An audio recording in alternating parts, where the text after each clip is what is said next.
evening, everyone.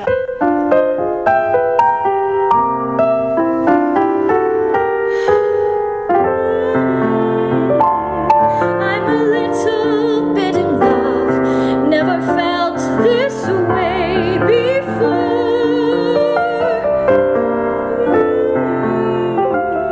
Just a little bit in love. Mates from the MA Creative Writing Program at UC Davis, Spring Warren, who's also a writer, and she will introduce Shawna tonight.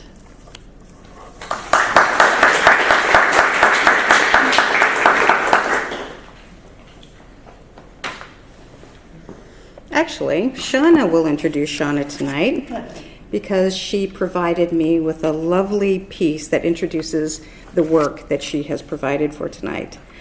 But I did want to say one thing. I just saw Wonder Woman not too long ago, just a few days ago, and it reminded me that I've always told Shawna that what she is a secret Amazon.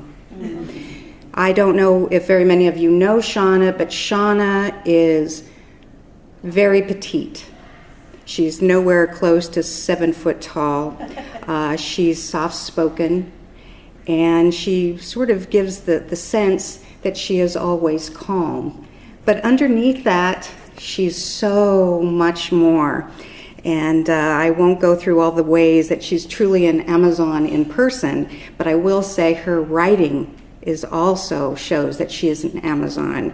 Her writing is powerful, her writing is muscular, her writing is graceful, and her prose kicks ass. So I am going to pretend to be Shawna for the next few paragraphs, reading the piece that she provided for me, and I'd be happy to sign all of Shawna's books later on. Thank you to Stories on Stage for presenting Green Island, and a special thank you to Christopher Chang for sponsoring this night. The excerpt that will be read is from the very beginning of Green Island. It is set in 1947 Taipei, in a Taiwan that has just come under the rule of the Chinese nationalists after 50 years of Japanese colonialism. It's a society in transition, and the family at the center of the story is an upper-class Taiwanese family, semi-political, who hope that the change in government will result in more rights for Taiwanese. This section toggles between two narratives: the birth of the narrator and the police beating of a street vendor, a true event that ignited Taiwan's 228 massacre, referring to February 28th, a critical turning point in Taiwan's history that preceded 40 years of martial law. The novel continues on to explore the repercussions of this event on the Tsai family. This project is personally important to me as a Taiwanese American who grew up not knowing anything about Taiwan's history. I had always heard that Taiwan was part of China, but writing this novel taught me that Taiwan is an independent, progressive country with its own constitution and president. It's sadly not officially recognized as such by the U.S. government. Writing this novel also helped me understand the authoritarian regime my mother had grown up under, and my family's attitude and caution toward the government. In this novel, I tried to capture the complicated emotions of, get this, feeling a patriotism and desire for a national identity that is forced to coexist within a government that is hostile to its citizenry. It could be like a little bit, some ghost is going on here. And I tried to embed that complexity in the story of the day-to-day lives of a family just trying to get by. I'm sorry I can't be here to share this evening with you, but I hope something in this story resonates with you and that you enjoy Green Island. Thank you.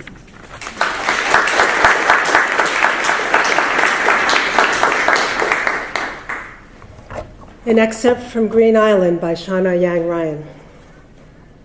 It was like this. My mother, Li Min's labor pains, began the night the widow was beaten in front of the Tianma tea house.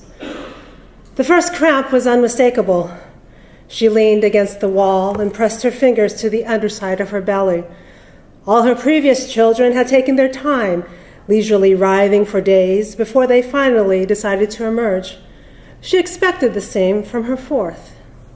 The children, freshly bathed and rosy from the hot water, their hair still damp, were upstairs in bed. She went outside and around the house to add more kindling to the furnace that would keep the water warm for my father's bath. A wave went through her like a girdle expanding, pulled from the front of her pelvis to her back. She exhaled. Some women toiled up until the moment they gave birth in a field, then went back to work while still nursing the still bloody newborn. This was women's lore. My mother, however, had given birth each time in her husband's clinic with hot water and a midwife, and then appreciatively followed the prescription for a reclusive month indoors, hair unwashed, eating chicken soup, attended by a Cantonese woman her husband hired. No fields for her. Across town, the widow who sold black market cigarettes in front of the tea house run by the popular silent film narrator Zhan Tianma was about to become infamous. She was just a young woman with a dead husband, sitting on her haunches behind a cheap makeshift stand on a busy road. She was a few years older than my mother, with two children playing in the waning light of the sidewalk next to her spindly-legged table. The lights on the street were coming up, and people, artists, writers, actors, the types who would drink, smoke, and laugh their way through the end of the world, drifted out of the tea house. Often they stopped at the widow's stand. She even sold American cigarettes. They tore open the pack right there, lighting up with a match she gave them. The night was chilly, and the smoke mixed with the breath in the cold air. The widow's eyes settled on a pair of lovers who meandered down an alley, whispering arm to warm arm. She was gazing in their direction, thinking of her dead husband, when the Monopoly Bureau agents approached. She knew only a smattering of Mandarin, but did not need to translate their haughty faces or their greedy hands confiscating her cigarettes. A shout of protest flew from her lips. People turned. One agent's blazed, and he cursed the widow, reaching once more for her cigarettes. She grabbed his arm. He shouted, "Let go!" Ignited by his tone, the crowd drew closer, clamoring for the agent to stop. In a way, weren't they all widows selling black market cigarettes? And can shame or pride explain why the agent threw the widow to the ground, fumbled for his pistol, gripping it as if he would shoot, and then slammed the butt into her head? Was he merely saving face? The bath was drawn and the room muted by steam. Dr. Tsai sat naked on a low stool, ladling water from the tub over his shoulders. Li Min hitched up her dress and settled slowly on another stool behind her husband and began lathering the washcloth. Another cramp started. She gasped softly and exhaled. Her arm fell to her side as she waited for it to pass. Dr. Tsai looked over his shoulder. "What is it?" "It's begun." "What?" "When?" "Just a few minutes ago." She watched her husband's shoulders relax. "I'll go to Auntie Cheng's after we're done," he said. But she thought the midwife could wait until morning, and she told him so. She watched the skin on his back bloom pink as she scrubbed. She moved the washcloth in slow circles. Perhaps she'd end up like her neighbor's mother, having children into her late 40s. The woman's breasts dangled like a street dog's teeth beneath her thin shirt. 4 was already just shy of a litter, she thought. "We're done," Dr. Tsai said. He rinsed himself, shook the water from his hair, and put a hand gingerly into the tub. He pulled it back. It was bright red. "Ah," he said, pleased. He stepped into the water and sank down. With effort, Li Min rose. Her face glowed with sweat and steam. "It's too hot for me. I can't stand it," she told her husband. The cigarette vendor clenched her head. Her fingers were greasy with blood. Pain rippled through her skull in slow waves. She imagined she heard her children screaming somewhere in the chaos. The Monopoly Bureau agents, pressed to the widow's fallen body by the crowd rolling angrily toward them in a fog of cursing, kicked her. Eyes wild, the agents waved their guns and threatened to shoot, but the crowd's cries swallowed their words. The people would not retreat. Some fought to get the bleeding cigarette vendor, while others surged forward in a rage. The agents began firing, and the crowd collapsed, fleeing, breaking into 100 splinters.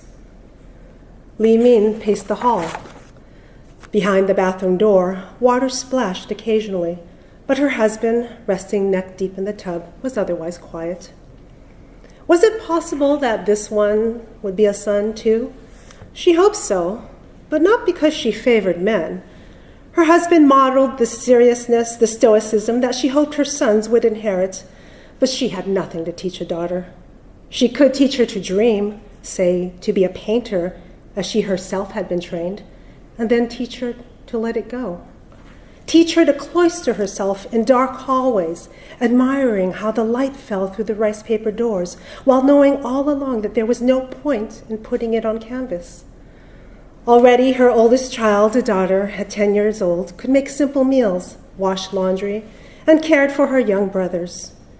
Li Min did not know how to give her more. Last time, the midwife said castor oil would bring out the baby faster, but the shops were closed. She concentrated on pressing each foot deliberately onto the floor, feeling the wood, cool at first, and then warming to her skin.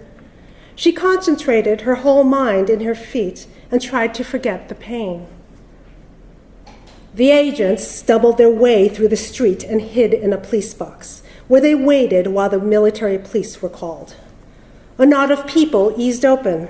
Among them, a man lay bleeding. Bystanders turned him over and saw the bullet hole clogged with blood.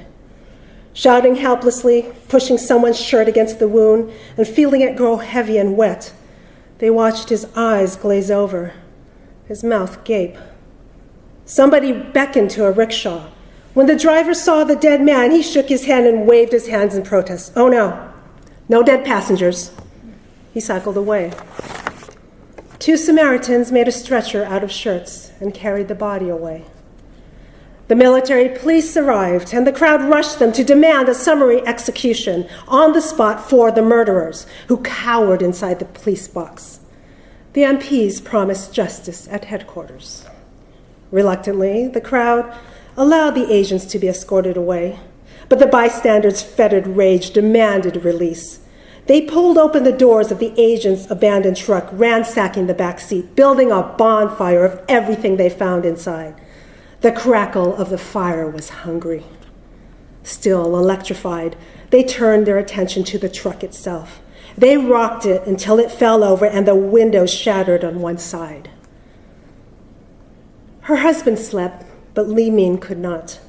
Next to him, she sat up in the dark, feeling the weight of the baby pressing against her bones. If she had risen, gone downstairs, and soothed herself beside the radio, she might have heard the news. The fire burned itself out, leaving a heap of ash on the pavement. By morning, Li Min felt her pelvic bones separating, opening up to greet the new baby. The creature shifted inside her, settled lower, some little monster feasting on her. Downstairs, the boy shrieked, and her daughter, good girl, hushed them.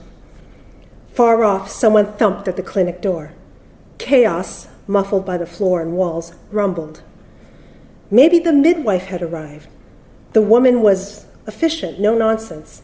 A different kind of mind lay inside a person who was accustomed to seeing blood without injury and to thrusting her hand into the most private and miraculous moments. My mother lumbered over to the vanity, pulled a sweater from the pile of clothes on the stool, and struggled into it. When the knitting cut into her, she realized how much her arms had swelled. Every third stare, she winced in pain. At some point, the body became a boulder barreling towards the precipice. The cramps grew closer in time, harder. Her heart quickened, and she would not be able to resist the impulse to force the baby out. An irreversible course. The clinic had quieted. She passed the dining room where the boys splayed on their stomachs on the tatami, brows furrowed, over a board game. "Atsai?" she asked. "Kitchen," oldest boy said. His eyes stayed on the game. She found her daughter at the stove trying to stoke a fire. Hiccups broke her attempts. She was crying. She wiped her nose on her sleeve. Mama stroked daughter's hair. "What's wrong? Where's Baba?" Atsai cast her wet eyes toward the door that connected the clinic to the house. "Did he scold you?" Atsai shook her head, but refused to say more. Li Min only made it 2 steps when her legs were suddenly drenched. She hoped the voice behind the door was the midwife. Inside the clinic, her husband was kneeling beside a man whose blood dripped through the bamboo mat of the clinic bed and spread over the floor, soaking her husband's knee. At the queer metallic smell, worse than the bloodless pig heads in the market, with flies alighting on their eyelashes, worse than the far-off recollection of her thick Menzies blood, she fought the heaving in her throat. Her husband jerked his head, his eyes wild met hers. "What is—" She could barely get out the words. He snapped, "Not now!"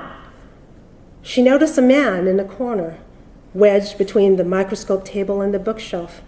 He looked miserable, shocked, and impotent. He glanced at her and then sat down on his haunches and held his hand. Her husband's words encompassed the radius of an arm's length, he and his patient. Her husband's angry intensity alarmed her almost more than the blood. The wad of rags that had been stuffed against the bleeding was already soaked, and her husband took a thick fold of fresh gauze and pressed it against the old bandage. The blood seeped through quickly, flowering against the white. The man's eyes were closed, his lips blue. She was sure he was already dead. She noted the spent syringe, one last drop of liquid swelling at the tip, discarded on the tray beside the bed. "He was shot in front of the Governor General's," the man offered. Even without the worried twist in his eyebrows, he had a maudlin face, heavy-jowled and droopy-eyed. She realized that the splotches on his hands, when she first took to be freckles, were dried blood. Why? She still had not left the comforting rigidity of the doorway where the post pressed his spine. She could easily flee to the kitchen and shut the door and exist again in a world where life, throbbing and churning inside her, was primary. Her husband hushed them. "The bullet has broken into pieces," he said. The man in the corner groaned like a cat and then fell silent. She couldn't help feeling that giving birth seemed almost an indiscretion at this moment. Quietly, without alarm, she told her husband that she was going to have Atsai fetch the midwife. Her pregnancy registered on the face of the man in the corner, and fear lit up his eyes. "Your daughter? No, I'll go. They're shooting in the streets." Her bones were widening, the baby insisting. She couldn't fit his words together. "Who's shooting in the streets?" He told her of the widow in the park, the morning's protests, the banners hung with the call for the mainland pigs to return to China. Then the shootings at the railway station and in front of the Governor General's, where he had been with his friend, this man, who laid prop like a straw dummy in the mise-en-scène. "It was inevitable," her husband said softly. Yes, she silently agreed. She thought of the slimmer and slimmer offerings in the market since the Japanese had left 2 years before, and how self-conscious she felt strolling past the wary gaze of the Chinese nationalist soldiers. She had felt the tension of the city in her own body, her purse pulled close, her shoulders raised, her eyes averted. Her husband wedged rolled towels beneath the man's shoulders to brace him. She could barely see the rise and fall of the man's chest. "I'll go for the midwife," the injured man's friend said again, as if the errand was the only payment he could offer. Li Min saw how anxious he was to leave, and she wondered if he would return. Her husband gave him the address, and the man slipped out. Grimacing and impatient, she waited upstairs in her own bed. The man still had not returned, and it was already afternoon. Finally, her husband appeared, his hands scrubbed in pink, but she swore she saw the injured man's dried blood rusty under his fingernails. "Wash your hands," she said, hoping her panic came off as annoyance. He nodded dismissively and pulled a chair at the foot of the bed. "Where is he?" she asked. "I think," he said, "that we are on our own, so let's move ahead." He was sure that she saw the effort in his words. His confidence was half-hearted. He did not tell her that he had not planned for this, that he had been downstairs in the clinic, thumbing through his old medical school texts, taking a quick review course in obstetrics. He urged her knees up and lifted her skirt. "Perhaps you should fetch your sister," he laughed. "We're better off on our own." "You'll need my help," she said. He pushed the hem to her hips and separated her legs. "How big?" she asked. He made a circle with his finger and thumb. "Like a date." "A date?" She felt hysterical. "When it's a durian, we'll worry." He didn't smile at her joke. She carefully exhaled as another cramp clutched her and squeezed away her humor. Rage flooded in with the pain. The urge to urinate was strong, but she didn't trust it. When the tightening had relaxed again, she giggled. "What?" His distracted question drifted toward her.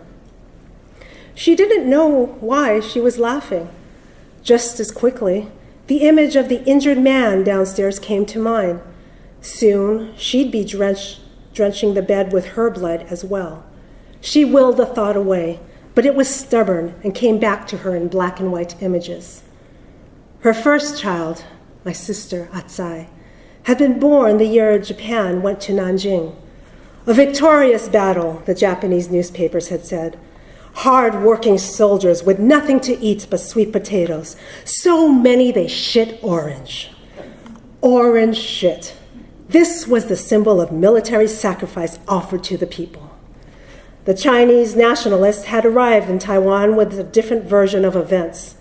They had thrust the photos accusingly in the faces of the Taiwanese. Women speared through their genitals, breasts lopped off, tossed like baseballs, bodies stacked along the riverside, severed heads impaled on fence posts as warnings. The nationalists saw the ignorance of the Taiwanese as more evidence of their brainwashing under the Japanese and treated them not as rescued compatriots, but like conquered adversaries. My mother tried to extract the memory of her daughter lying bloody on her chest from the other images. Some blood is good blood, she reminded herself. Her husband placed his hand on her knee. Pay attention. She focused her eyes on the charcoal portrait that hung on the wall directly across from the bed. Her husband. She had done it herself one day, sitting as quietly as possible in the clinic, observing him, still perplexed by the man she'd recently wed. She'd come to know his habits, how he bit his cuticles while reading, how carefully he left his shoes facing out and perfectly aligned when he slipped them off at the door. And she could replay his routine between rising in bed like a film, down even to the schedule of his bowel movements. But he was still veiled to her. She liked it, she realized. That he remained in some way unknown made the thought of a lifetime together bearable. Another contraction racked her. Instinctively, she held her breath, and he reminded her to breathe. Then he glanced at his watch. Ask Atsai to come up. You should check on... She paused as if unsure what to call the dying man. Your patient. When he hesitated, she reassured him.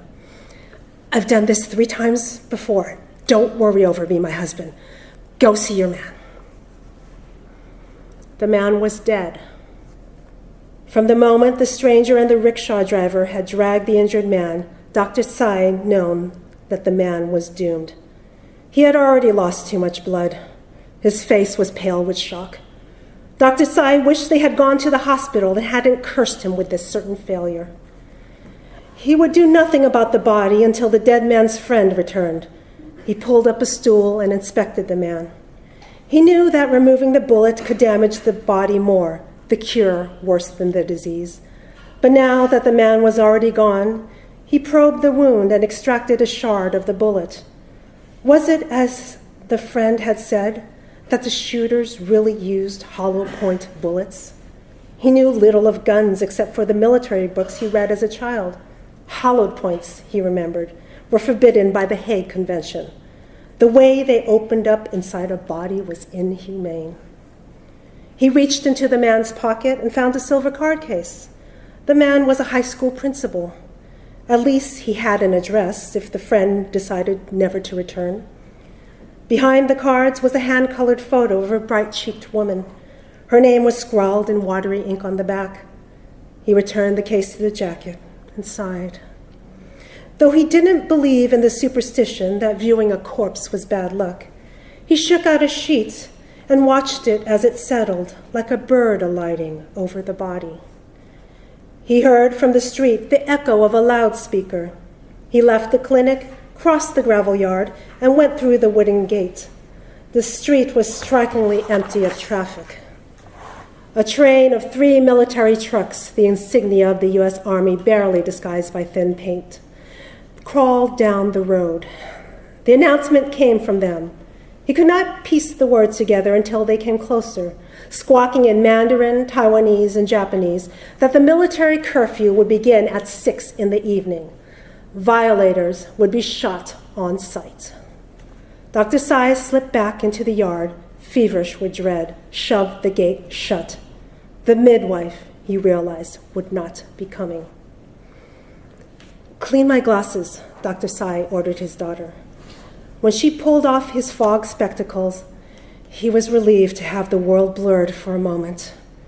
His daughter's gestures were vague, her contours like a smudged sketch, but he heard her 2 quick exhalations and then the squeak of cloth against glass. She slipped the glasses back on him, and her face flushed, round face, expectant and obedient, greeted him. For a moment he was startled. When did she start to look like a young woman? He wondered. Her limbs had shed most of her baby fat, and 2 modest bumps declared themselves beneath her blouse. Li Min, sweating, half-coherently spoke. "Is the baby going back?" "Going back?" "Is it coming out? Is it going back?" A drawn-out groan floated through her clenched teeth. Dr. Tsai squatted. The baby seemed wedged, its damp, warm head straining his wife's body. He thought he might be able to slip his fingers in and urge it out, but her skin was stretched thin and had no give. "Why aren't you doing anything, you worthless bastard?" Dr. Tsai's textbook had mentioned nothing about his wife's horrific moans or the sheer anger she seemed to have at him and the baby who resisted inside her.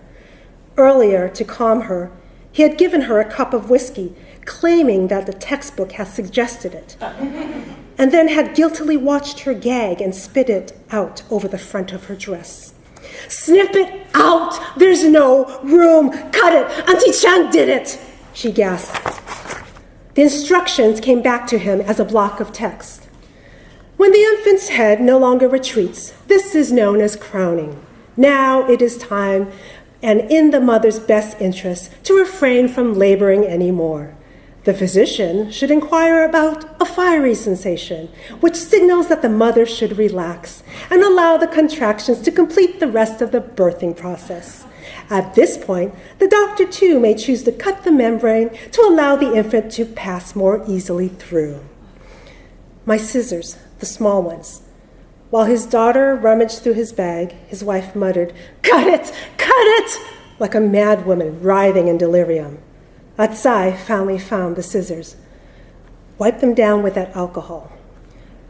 The doused wad of cotton dripped as she cleaned the scissors.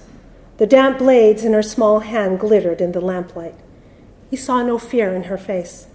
Dr. Tsai was nervously quiet, watching his wife grip the blankets as he palpated her stomach, cringing when she cried. "Damn you," his wife hissed. Dr. Tsai took the scissors from his daughter. I was born just after midnight, March 1st, 1947.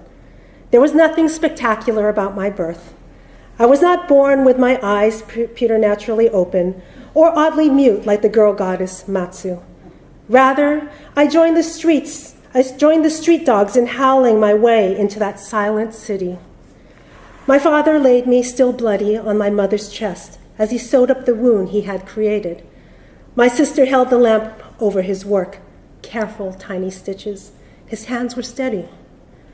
One of my mother's breasts became infected and the vessels flared up, a red coral bouquet. Fever sweat drenched her clothes. With the radio station under government guard, everything was a rumor. The rumor of the shootings at the railway station and in front of the American consulate on the day of my birth. The rumor that the railroad tracks had been dismantled by citizens to keep Governor General Chenyi's troops from moving north. The rumor that the soldiers had used forbidden hollow-tipped bullets. Rumors of indiscriminate shootings, of razor wire barricades in front of the governor's office, of the mainlanders tossed off moving trains by angry Taiwanese. Rumors whispered through the fence by the rice seller on the back stoop of his shop, by the lone tofu vendor who dared pull his cart through the alleys. The only certainty was the loss of electricity, which caused the radio to intermittently sputter to life like a ghost awakened, then died down to silence with the lights. On the 2nd of March, the man with the hangdog face returned for his friend. In the doorway of the clinic, he muttered his apologies over and over, and Baba only had to gesture toward the covered body to silence him. The man shuddered and began pacing, frantic, crying out, "No, no, no!" He stumbled toward the body and then staggered back almost comically as he caught the odor. Later in the afternoon, the man returned with friends to carry the body away. They borrowed someone's truck and they loaded the corpse in the bed and gently arranged the sheet around him. The Governor General called a community meeting in order to find a solution to the unrest. The people, expecting nothing but honesty, were not suspicious of the sudden conciliatory approach. My mother shook with chills and dampened the bedding with her fever sweat. My sister and brothers, who had not gone outside since the first day of riding, 5 days, were restless in the destructive ways of children. They had already punched through one of the paper screens downstairs in the murderous chase of a poor gecko that had caught their eye. Despite the chaos under his own roof, Baba put on his coat and hat, told my sister to keep an eye on my mother, and left. My father barely recognized the Taipei he stepped into that Tuesday morning. Once he exited the narrow, crowded lanes of our neighborhood, the windows pleading mute innocence with curtains or tacked up towels and old shirts, he found that nearly half the buildings on the wide main boulevard were boarded up. Hastily painted signs, ragged banners fluttering from the windows or over doorways, called out for justice or cursed the building's inhabitants as mainland pigs. "Go home," the posters demanded. The click of Gita, Japanese wood-soled sandals that he had not heard since Japan's surrender made its fashion suddenly suspect, sounded from the feet of women hurrying by, telegraphing the message to angry Taiwanese, "I am one of you, do not beat me." Military trucks rolled like pensive beasts. At this moment, I want to call out across the decades, "Baba, turn around, go home." He kept walking.